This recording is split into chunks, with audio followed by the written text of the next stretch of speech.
I used to be pro-life and changed my mind to being pro-choice because of the Bible and a super conservative evangelical seminary course I was in. So it all starts with the seminary class in like super conservative evangelical seminary.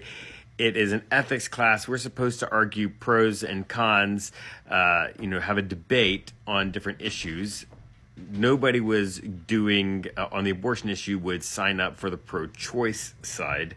I said I'd do it, and the professor was like, just so you know, when Jeremy gives these arguments, it is not because he believes them, but because we are doing this exercise for academics. And then we got like a week to do some research and prepare the arguments. Now, let's be clear, I like to win at games like this, so I wasn't just gonna try to prop the other side up and make it easy for the pro-life people to win, because at the time I thought of myself as a pro-life person. I knew that their argument was going to be based on scripture, and that was the thing. They were going to value the Bible above everything else, and any sort of claim I made that was not biblical was not going to really matter to them. So I dove into the Bible. I dove into the scriptures that people claim to support pro-life. Guess what I discovered? The Bible really doesn't have a good basis for it being pro-life. I actually discovered all these videos like God knows the hairs on your head, all of these different Bible verses. I dove into them, and none of them are really talking about like life or the beginning of life. They're all talking about something else, or are like a poem, or like really like figurative speech and metaphor, and you can't use those things as sort of displaying any amount of like objective terms that you're supposed to use for other things.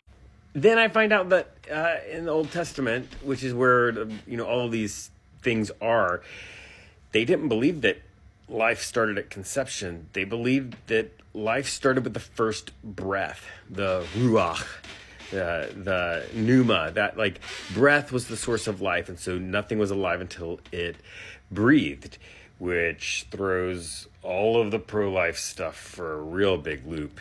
And then I find this passage in Numbers, the end of Numbers chapter 5. Numbers is a book in the Old Testament.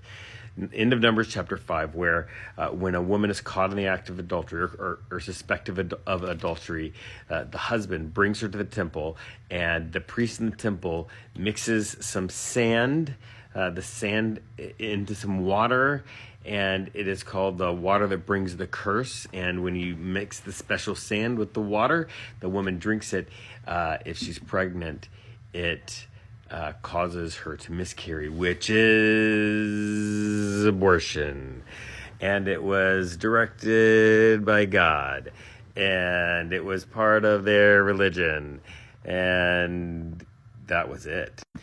Because when it came to my modern perspective in the modern world, doctors really should make those kinds of calls and should figure out what, like, once there's not a biblical basis for being anti-abortion, it was just a very, very short time from that revelation to me really coming to the place of like saying, no, I'm pro-choice. It needs to be the woman and the doctor, and that's it. That's the only people's opinion who matter.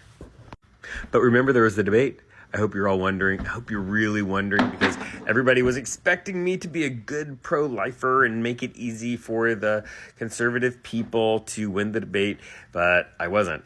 I like to win, and I found out all this stuff, and now secretly no longer was I pro-life. I was actually pro-choice. I was arguing on behalf of it for reals, and I brought up all the things. They brought up all these scriptures, and I said, actually, that's not talking about that. Actually, that's not talking about that.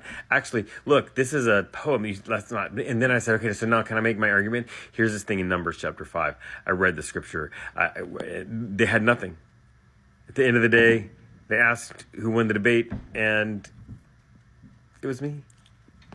So that's how a conservative seminary course and the Bible convinced me to not be pro-life and to be pro-choice.